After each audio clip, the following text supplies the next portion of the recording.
A 7-round mock draft where the Titans trade up for their quarterback of the future while also trading Ryan Tannehill for mid-round picks. What kind of draft class would the Titans get in that scenario? We're going to take a look on today's edition of the Locked On Titans podcast.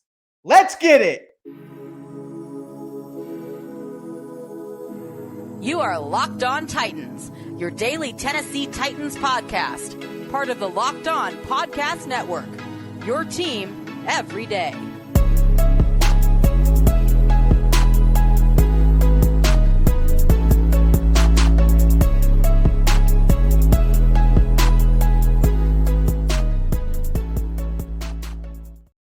Welcome to the Locked On Titans podcast. I am your host, Tyler Rowland. Titans fans, that's right, it is Mock Draft Monday. We're going through a 7-round mock draft where the Titans trade up to get a quarterback, trade Ryan Tannehill. We're going to go through all 7 rounds, go over the draft class that we were able to put together. Before we get into it, do want to thank you guys for making the Locked On Titans podcast your first listen every day, Monday through Friday. Tennessee Titans content on all platforms all year round and always for free. Make sure you get subscribed. Stay subscribed to the Locked On Titans podcast.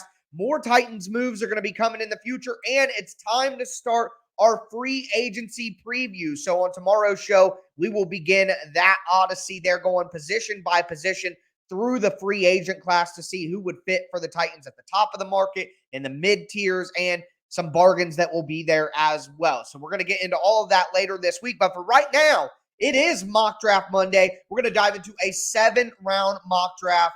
And first and foremost, like I said, the Titans trade up in this mock draft to get their quarterback of the future. Now, we have done a mock draft where we looked at what the 7-round haul would be if the Titans traded up to the number 1 overall pick. And obviously that would cost the Titans 5 to 6 picks.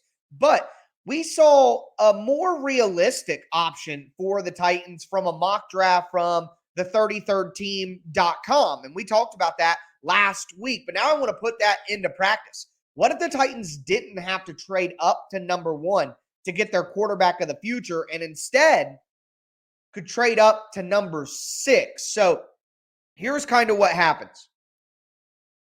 The Colts trade up to number 1. Now, there are a lot of people who are saying that the Colts really, really, really like Anthony Richardson. So maybe they don't do that. Maybe the Colts stay at 4. But either way, there are going to be 2 quarterbacks off the board in the first 4 or 5 picks, in my opinion. We're going to see Bryce Young go with one of those 2 first picks. I think he's the consensus QB1. But everything I'm starting to see is a lot of teams have Will Levis over CJ Stroud. And you could get in the comments and tell me how crazy that is. And I agree with you. But, I mean, these are the same teams that had Baker Mayfield over some pretty good quarterbacks. That Mitch Trubisky was drafted before Deshaun Watson and Patrick Mahomes. So, like, these things happen, I guess, to say the least. So there's a good chance that CJ Stroud is the 3rd, maybe even 4th quarterback off the board, as crazy as that would sound. But it's definitely a possibility. So if we see, let's say, Bryce Young go to the Colts number 1 overall, we see Will Levis go to the Texans number 2, or flip that around, or what have you, and we get past the number 5 pick, which is Seattle, and we get to number 6, well, who would be the next few teams that would be looking at quarterback there? Stroud and, let's say, Richardson are on the board. You're looking at the Las Vegas Raiders, who are at pick number 7, and you're looking at the Carolina Panthers at pick number 9. Keep the Panthers in mind. So what I have the Titans doing here is they trade pick number 11, pick number 41, so their first and second rounders, and then a 3rd in 2024, and they trade up to number 6 with the Detroit Lions. Now, from the Lions' perspective, the Lions have been mocked cornerback over and over again. Well, in this mock draft, Christian Gonzalez got taken at number 5. So Detroit says, hey, we could pick another cornerback here, but that's a little rich. Why don't we get some extra draft capital? Now we're going to have 11 and 18. We're going to have 41 and our second round pick. Detroit would have a load of picks here. And we're going to drop back to number 11 because Christian Gonzalez, the top cornerback, was off the board. Now, just to fill you in, at pick number 11, when this trade is consummated, Detroit ended up taking Joey Porter Jr. So they got a cornerback that they wanted at a better value while picking up an extra couple of mid-round picks in the next two drafts from the Titans, who come up in front of the Raiders and in front of the Panthers and take CJ Stroud. It's funny, I've seen a lot of comparisons for CJ Stroud to Ryan Tannehill, and that's pretty interesting to me, but you could see how that would align with what the Titans want. No, Stroud isn't the athlete that Bryce Young is or Jalen Hurts is or Lamar Jackson is, but he's got functional mobility to where he can beat you with his legs when the opportunity arises. And his accuracy, his anticipation, his feathery touch to layer throws over levels of the defense. I mean, it's just perfect. And based on what Rand Carthon said earlier in the offseason, that's the kind of quarterback he's looking for. So if you got CJ Stroud as the number 3 quarterback off the board and you don't have to pay the 5 to 6 picks that you need to get up to number 1 or in the top 5 to do it, I mean, that's a slam dunk to me. An absolute slam dunk. And you could see the Raiders at number 7 taking Anthony Richardson. And then the Panthers are left holding the bag. We didn't get any of the top 4 young quarterbacks. What do? Well, this is where the Titans execute a trade with the Carolina Panthers, who have an impatient owner, who have a new coach in Frank Reich that needs to win out of the gate. Carolina has a pretty good roster as well. They're ready to win some games if they just had a decent quarterback in there. So what the Titans do is they trade Ryan Tannehill to the Carolina Panthers with the number 186 pick. So that's a 6th rounder. So Ryan Tannehill and a 6th rounder for number 39, a top 10 second round pick, and number 93. So the Titans get 2 top 100 picks, a 2nd rounder and a 4th rounder in return for Ryan Tannehill in a 6th. That seems like a pretty fair trade, in my opinion. So the Titans trade up to get CJ Stroud and give up their 2nd round pick. But in return, they're able to execute that trade with Ryan Tannehill to Carolina, get a 2nd round pick back there, and a top 100 pick at number 93. So that leaves the Titans with CJ Stroud and then pick 39, pick 72, pick 93, pick 149, and pick 230.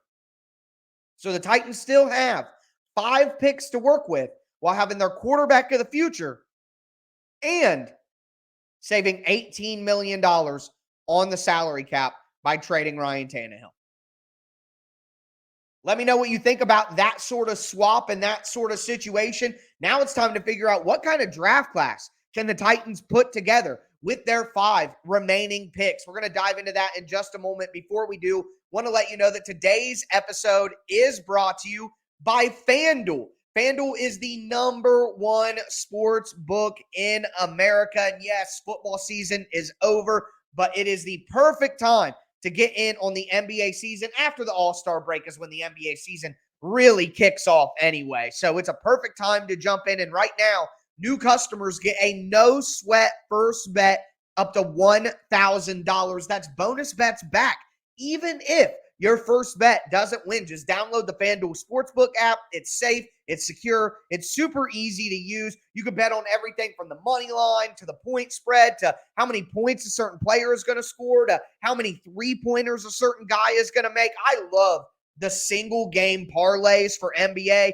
You can bet LeBron over 25 points, Anthony Davis over 20 points, Rui Hachimura 3 rebounds, D'Angelo Russell 5 assists, Malik Beasley 4 3-pointers. Put it all together, bet like 10 to 20 bucks, and you could win over 1,000. I mean, it's a lot better than any kind of scratch-off lottery ticket, in my opinion. So I think that single game parlays on NBA are like the most fun way to bet on sports. So don't miss your chance to get a no-sweat first bet up to $1,000 in bonus bets when you go to FanDuel.com/LockedOn. That's FanDuel.com/LockedOn. Locked On or download the FanDuel app. Throw in Locked On in the promo code when you sign up. That would work for you as well. Make every moment more with FanDuel, the official sports betting partner of the NBA.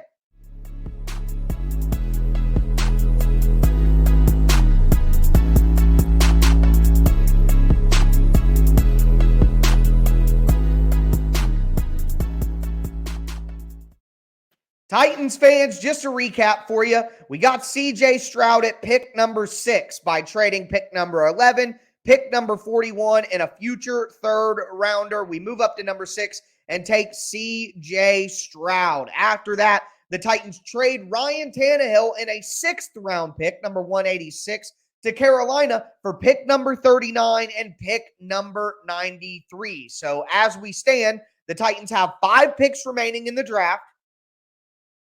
Everything except a 6th rounder. And then, on top of that, they have $18 million in cap space from trading Tannehill.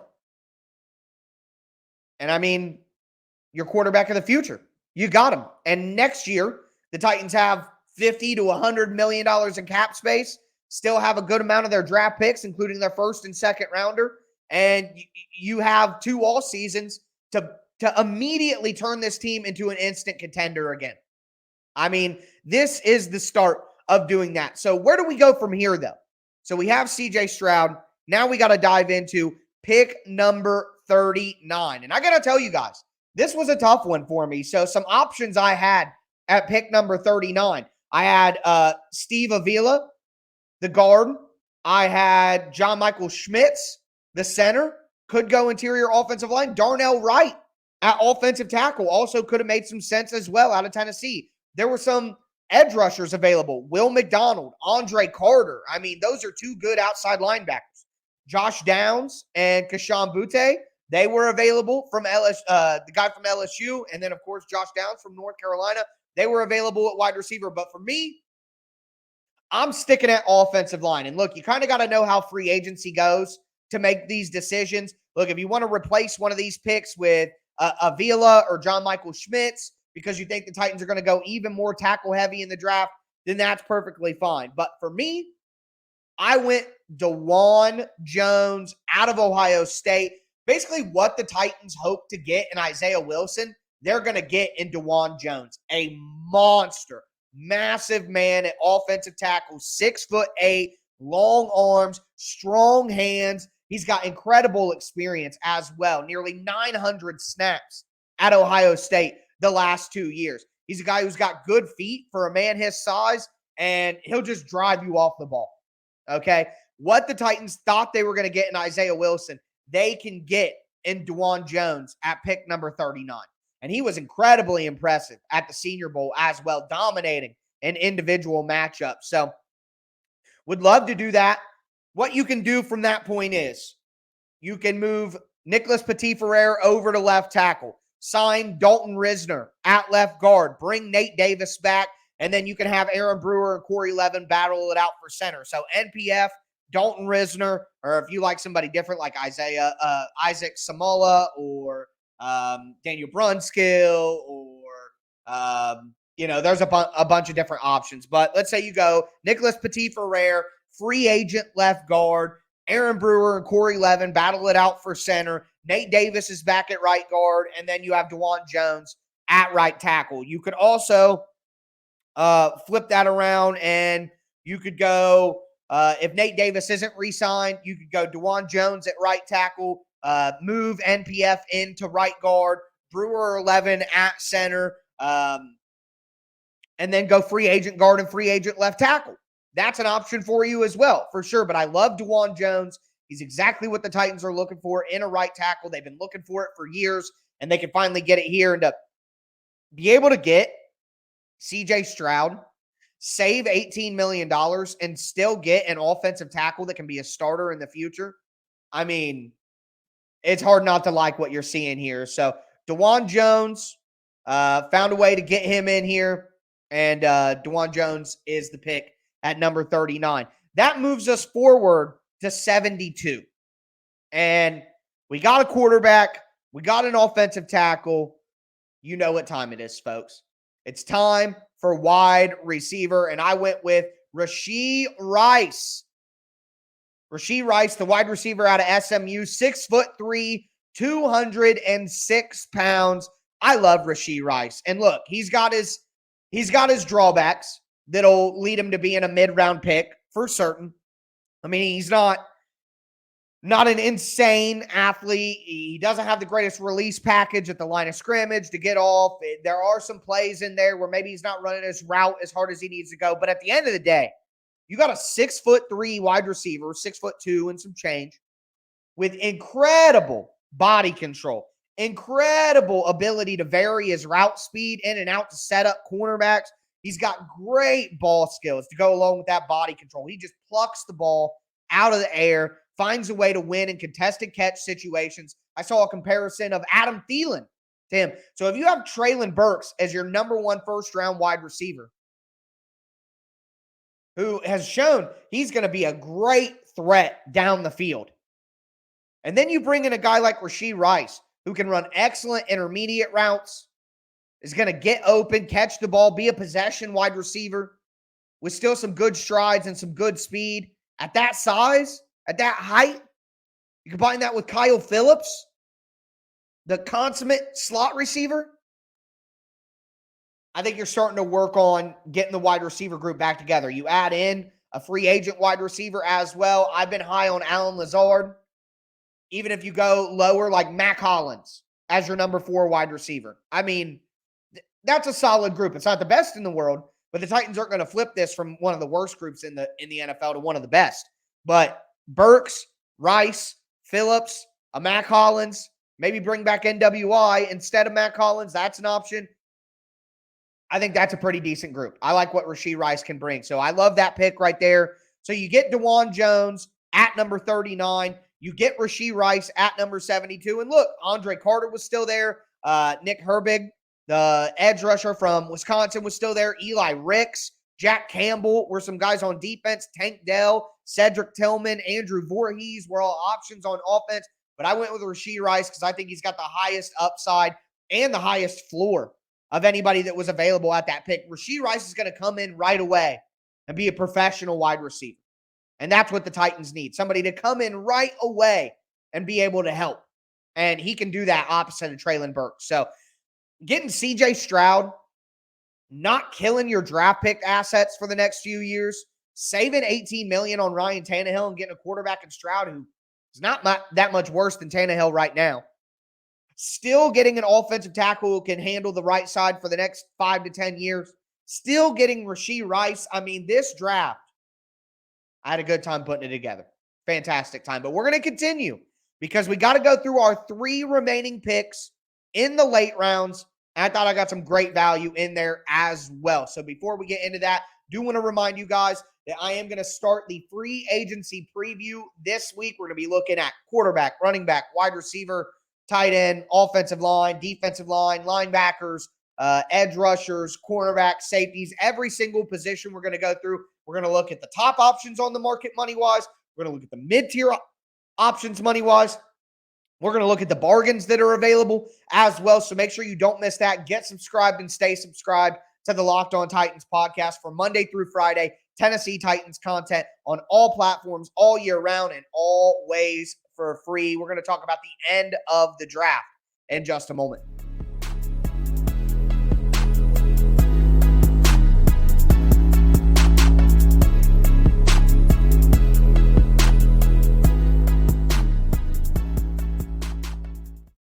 Titans fans, let's cap off this Mock Draft Monday edition of the Locked On Titans podcast. So far, we've gone through the draft. We traded up to number 6 with our second-round pick and the third-round pick from 2024. Got CJ Stroud at number 6. Then traded Ryan Tannehill to the Carolina Panthers for Ryan Tannehill, pick number 86 for number 39 and number 93. With 39, we got DeJuan Jones, the big-time monster offensive tackle out of Ohio State. At 72, we got Rashee Rice, the wide receiver, 6'2", contested catch, body control, all of that. Rashee Rice out of SMU at 72. But now we got a hit at the end of the draft. And if you recall, Rand Carthon, that was one of the big things that he was responsible for in San Francisco was the late round draft pick. So We got pick number 93, pick 149, and pick 230 left.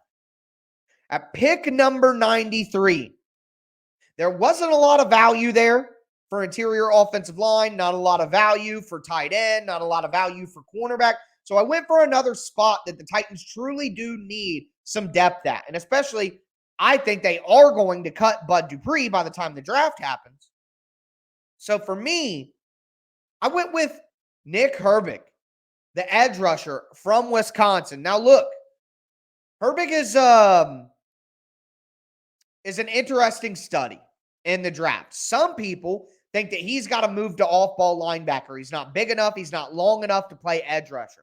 But what I see at Wisconsin is a guy who beat blocks nonstop, is a guy who always found a way to get to the quarterback, a guy who always found a way to beat the guy that he was going against with a variety of different ways.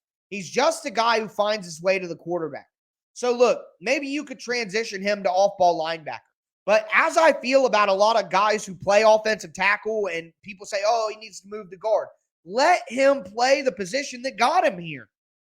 And then if it doesn't work, you try something else. Wish they would have done that with Dylan Radins for the last 2 years. Let the man play left tackle. Man, when he does, he plays better than he plays otherwise. And better than the people in front of him. Looking at you, Dennis Staley. How did Dylan Radins not play over that guy all year? I don't know. Whatever.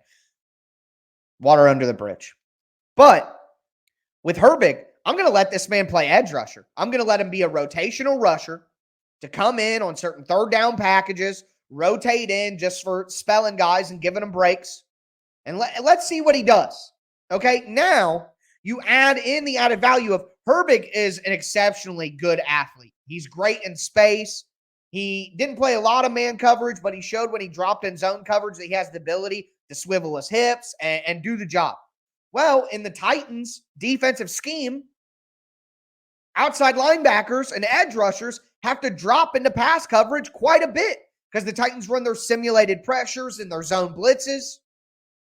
So you need, and the Titans like to have multiplicity up front where they can run a 3-4 front. They can run a 4-3 front. They can do anything and move their front around based on what the offense gives them. Well, Herbig is that kind of guy. Look, the Titans may have a massive need at off-ball linebacker if they don't re-sign David Long. They might have a massive need there. So Herbig could help you at edge, could help you at off-ball linebacker. Guys, there's a player in the NFL, Anthony Barr. I've always loved Anthony Barr since he came out of UCLA, got drafted to the Vikings, played for the Cowboys. Excuse me, needed a drink. Hydrate, everybody. Hydrate. But Nick Herbig has a chance to be like that. He can rush a little. He's maybe not the size of Anthony Barr and the strength of Anthony Barr, but he can rush if you need him to. He can drop back and be an off-ball linebacker. Herbig might be able to solve two problems for you at once, and you could see what he does better and then go from there. So I really love the pick of Herbig, even if he isn't some like freak athlete with great size and strength and length and all that. He is functional in space, and he's a guy who just found a way to get to the quarterback over and over again. And I'm just banking on that. Production, experience. I'm banking on it. So anyways, moving right along, pick number 149. It's a guy I've been a big fan of for quite some time in the draft circuit. And it's Josh Weil, the tight end out of Cincinnati.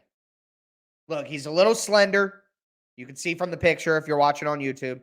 He could add some mass for sure, but he's 6'6", 250 pounds. He has great size. The guy has incredible body control. Notice that's a thing that I'm a big fan of. Body control, contested catch situations. Can you go make catches and pluck the ball out of the air? That's what I like. Great body control, great hands. He's played inline as a hand-in-the-dirt tight end. He's played in the slot. He's developed as a blocker every year in college. Every year he's gotten better as a blocker with his hand technique, driving people. I think he's got great potential to add some mass. And he can be he can give you what Austin Hooper gave you last year with a little bit of what Jeff Swaim gave you as well. He can give you a little bit of both. at 6'6", 250 pounds out of Cincinnati. I love Josh Weil, and we're getting him at 149. I mean, this is a good tight end group. You're going to be able to get some good tight ends past pick 100. You are. And getting Josh Weil here, I just love that selection. And then finally, a pick you're going to see me consistently make in the 7th round, pick number 230, Jake Moody, the kicker out of Michigan. Best kicker in college football. The Titans just cut Randy Bullock. It makes more sense than ever now. You draft Jake Moody in the 7th round so that you don't got to battle it out for him in undrafted free agency. You let him and Caleb Shudick go after each other, and I expect Jake Moody to win. So let me throw up here the full picture of the mock draft. I traded two number 6, gave up pick 11, pick 41, and then a 3rd rounder that's not showing for some reason, 3rd rounder in 2024. Got CJ Stroud at pick number 6, right in front of Vegas and Carolina. Traded Ryan Tannehill in a 6th round pick for number 39 in the 2nd round and number 93 to Carolina. Took DeJuan Jones from Ohio State, the monster offensive tackle, in the 2nd round at pick number 39. The Titans finally get the Isaiah Wilson that they wanted. You get Rashee Rice, a big body. I mean, basically, to me, he's got some Corey Davis to him. He's got the ability to be some Corey Davis. Okay? So you have Treylon Burks, you add in Rice, you got Kyle Phillips, you bring back NWI. That's not terrible. All right? We're working towards the future and having some good stuff right now. Some extra speed. Then we address edge and linebacker at the same time with Nick Herbig. You get a tight end out of a good tight end class with Josh Weil. And then you get your kicker of the future in Jake Moody. I mean, for the Titans to save $18 million, trade Ryan Tannehill, leave with an offensive tackle, leave with a tight end, leave with an edge rusher, leave with a wide receiver, leave with CJ Stroud. I think that's a very realistic and a very successful mock draft situation. So wanted to go over that. We saw a mock draft that had the Titans making that trade. Wanted to play it out and kind of show what the entire situation would look like if that's a route that the Titans went on. Remember, tomorrow, free agency preview begins. We got to look at the offense first, but excited to go over all that with you guys. That's going to do it for me today, though, folks. As always, I am your host, Tyler Rowland, and this was Locked On Titans.